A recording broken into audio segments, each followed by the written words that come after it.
Hola frikis, bienvenidos a la telaraña de Parker. Hoy traigo un nuevo vídeo de curiosidades del UCM.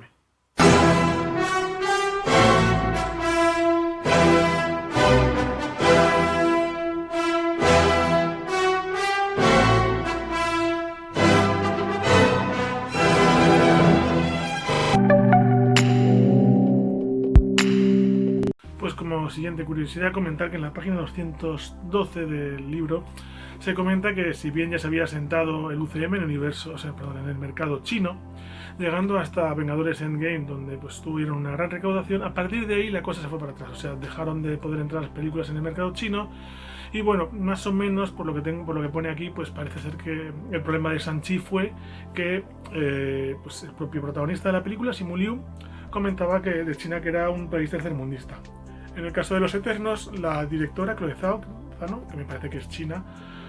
comentó algo así como que China es un país lleno de mentiras. Luego en la Doctor Extraño, el multiverso de la locura, salía una referencia a algo de un periódico, me parece, a algo de pues, un grupo chino que es como lo opuesto al régimen comunista.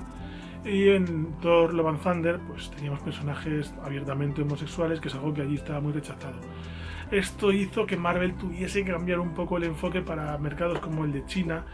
Y bueno, al final en 2023 entraron ya otra vez películas como Ant-Man y la Avispa Quantumania o Black Panther Wakanda Forever, que entre otras cosas tuvieron que dar un paso atrás en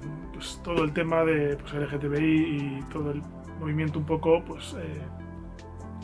inclusivo, por así decir,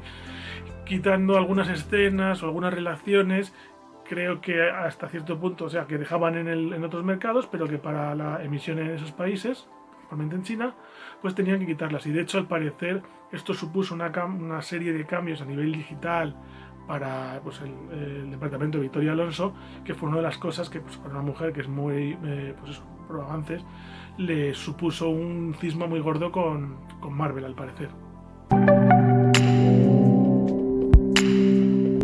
En la página 226 del libro se comenta algo que yo creo que es Vox Populi, pero que bueno, habrá gente que a lo mejor no sabe, y es que en la época, en torno a los 2014-2015, en la que Fox lo estaba petando hasta cierto punto con las películas de los X-Men y más o menos mantenía los derechos de los Cuatro Fantásticos, renovando con nuevas películas como la mierda de Josh Trank y tal, pero manteniendo los derechos de esos personajes,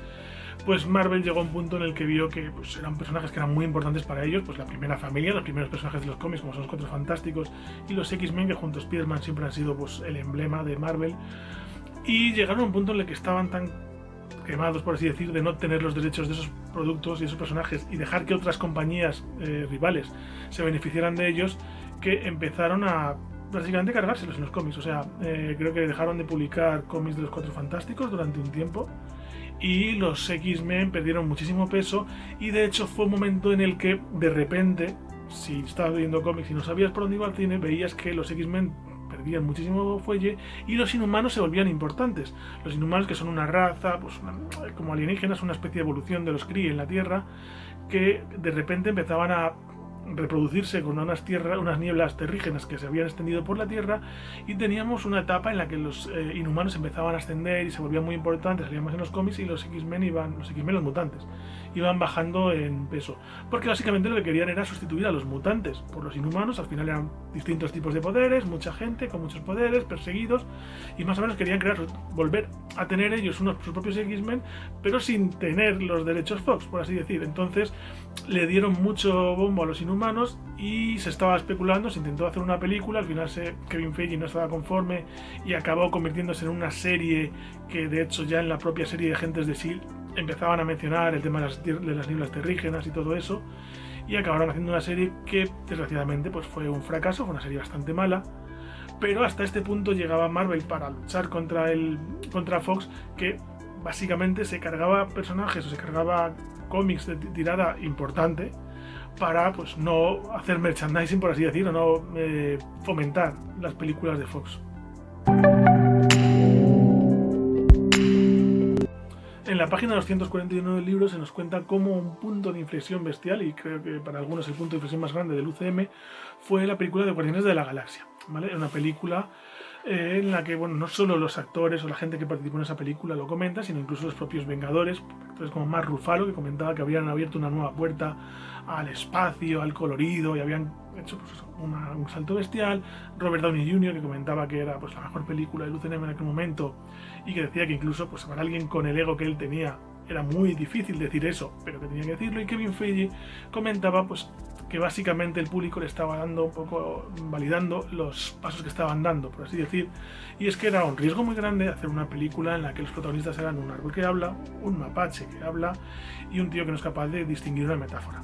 Entonces, pues esto lo que nos demostraba básicamente es el nivel al que estaba alcanzando el UCM, que conseguía pues que prácticamente todo lo que tocaba se convirtiese en oro.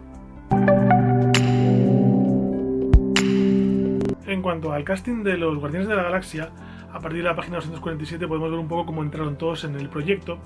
empezando pues por Drax, el personaje de Drax, que al principio le ofrecieron a Jason Momoa,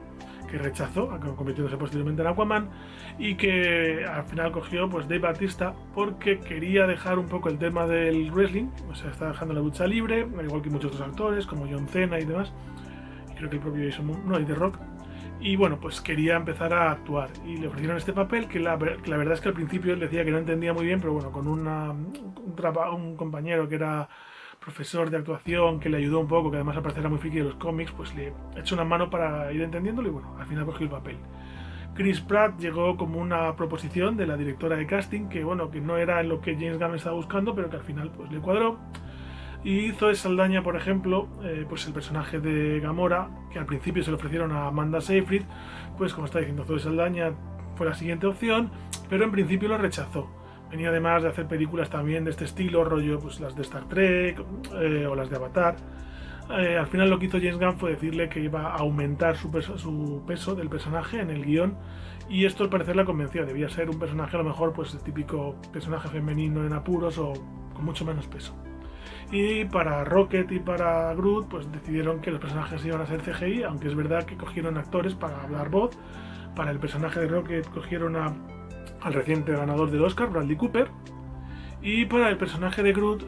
cogieron al actor de Fast and Furious, a Vin Diesel, que al parecer les gustaba mucho tanto a Kevin Feige como a James Gunn por la voz que ponía en la película El Gigante de Hierro. Y comentar que durante el rodaje de esta película al parecer James Gunn tenía una idea, que puso una caja con cajitas de Play-Doh, de plastilina básicamente, y bueno, pues el que ese día en particular, cada día tuviese una actuación especial, ya no de los actores, sino pues una aportación de guión o lo que sea especialmente reseñable, pues se podía llevar un Play-Doh a casa. Y para lo que he leído, pues al parecer repartió muy poquitos.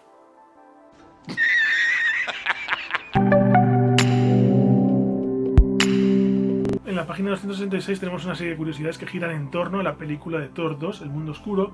y es que bueno, la actriz Natalie Portman, una actriz que me encantaba de pequeño, de siempre, pues básicamente intentó convencer a Marvel de que contratase a Patty Jenkins, la directora de Monster, y que quería dirigir una película de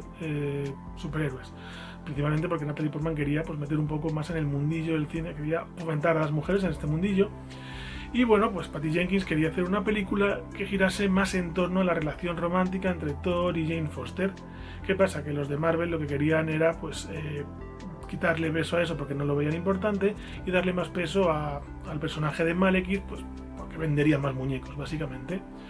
Cuando Patty Jenkins leyó lo que habían cambiado de su guión, pues básicamente dijo que ella no podía, o sea, se dimitió y además dijo que es que ella no veía que pudiese hacer una película buena con ese guión y que luego le iban a echar la culpa a ella de que la película era mala. Que al final la película ha sido realmente pues, una de las más vilipendiadas del UCM, a mí me gusta, pero reconozco que es una película de las que la gente menos aprecia.